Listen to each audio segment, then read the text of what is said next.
The ASVAPE Cobra. So the ASVAPE Cobra was sent to me for the purpose of this review by heavengifts.com. They sell it for $37.99.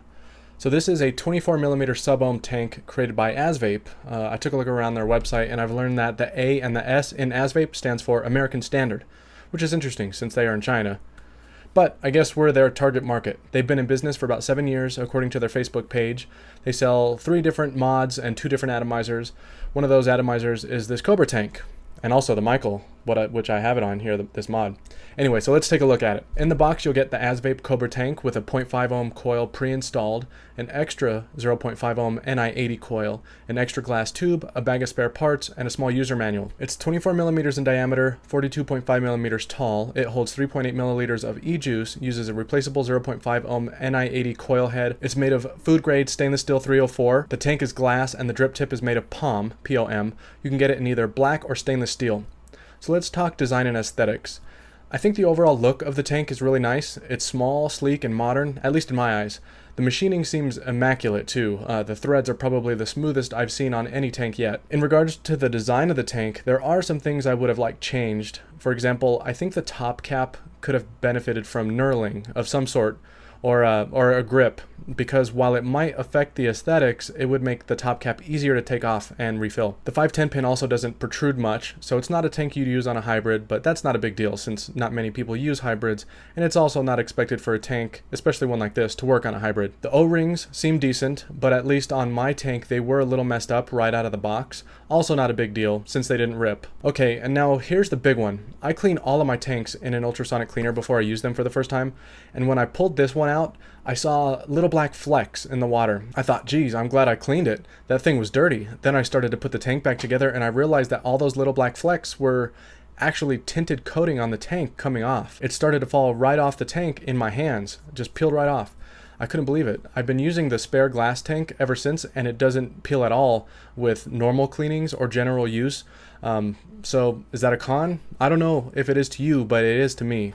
The black tank is the only one that has tinted glass. The stainless steel model has regular clear glass, so it's not an issue with that one. So keep that in mind if you want to buy this. If you get the black one, don't put it in an ultrasonic cleaner. Okay, now let's talk about coils and performance. The tank comes with only one type of coil, a 0.5 ohm Ni80 coil rated for 35 watts to 45 watts. Their use of nichrome is really interesting because not many vendors do nichrome anymore. It's pretty smart too. Nichrome heats faster than other wires, which allows it to perform well at lower wattages.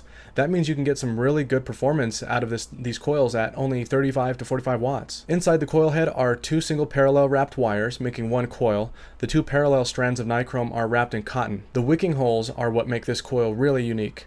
There are 130 tiny wicking holes going almost all the way around the coil head, allowing it to wick from all sides. According to ASVAPE, their coils are designed to wick well with all types of e-juice, even 100% VGE liquid. I've tested it and it's true. It really does wick well with 100% VGE juice. The coils are impressive. I found that the coils have a typical lifetime, which for me is about 2 weeks. Then they start to lose flavor. And like I mentioned earlier, these coils are designed for 35 to 45 watts. I typically vape hot, so at 35 watts it took me a long drag to get a satisfying hit, but it was still a good hit with plenty of vapor. At 45 watts, it's much more satisfying to me, and the flavor is still good. Okay, let's go over the airflow and drip tip. So the drip tip is basic and made of POM, P-O-M, so nothing special, but it's very thick, which might help with heat dissipation. The drip tip slot is also standard 510 size, so you can use your own drip tips if you want. It has adjustable bottom airflow. There are 2 airflow slots on the base of the tank. Even all the way open, the airflow slots have some restriction. It's not like breathing through an RDA, but it's a small sub-ohm tank, so I think the airflow is perfect. The airflow control is also really nice. It moves smoothly, and each little adjustment is noticeable. All the way down is very restricted, but you can even do mouth to lung, but it takes a couple of drags to get a good hit. Alright, so now on to filling. It's a top fill tank and it's mostly easy to fill. The top cap screws into the top of the tank and you have to unscrew it to get access to the fill holes. The top cap is smooth and doesn't have any grip or knurling, so it might be hard to get off if you over tighten it. But I haven't had that problem at all. The fill holes are a little small, but you can fit the tip of a glass dropper bottle in there, but filling the tank might get a little bit messy. Okay, let's talk performance. The flavor is actually really good. I noticed how good the flavor is on the very first hit that I took, which was at 35 watts. it seems just as good at 45 watts. I haven't had any major issues with leaking, but it does seem to leak just a little bit around the airflow holes. It might just be buildup though. I didn't notice any leaking from it over a month or so that I've had it, so it's not enough to spill out.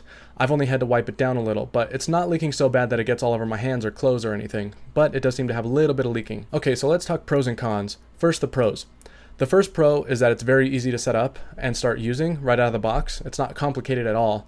I also like that you don't need a powerful device to run it. If you like to use smaller devices, you can get a really satisfying vape out of this at 45 watts. The flavor is pretty good, especially with fresh coils. The coils wick very well, even with high VG e-juice. Even with chain vaping, I can't get a dry hit.